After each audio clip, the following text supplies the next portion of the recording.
I always thought working the night shift on a neurology floor was just about keeping IVs steady and catching up on charting. But if you've ever walked those fluorescent lit halls at 3 a.m., you know there's a different kind of quiet, a charged hush, like the whole hospital is holding its breath. Last night, I found out what it was waiting for.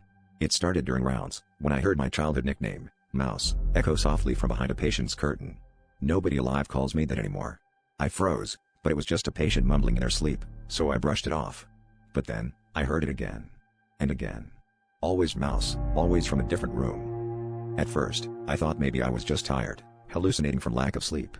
But then I realized every single patient in room 12, room 15, room 19, each sedated, each deep in a coma, was whispering Mouse in perfect unison, their voices overlapping in an unnatural chorus. My skin broke out in goosebumps.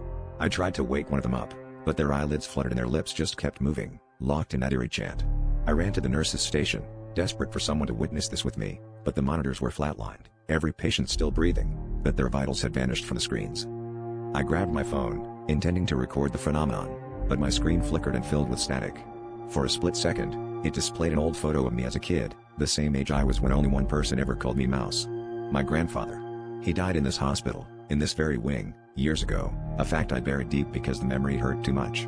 Suddenly, the air turned icy, and the overhead lights buzzed out one by one, plunging the floor into darkness. The chanting grew louder, their voices morphing, until they sounded exactly like his. As I stumbled backward, the doors to every patient room creaked open in unison.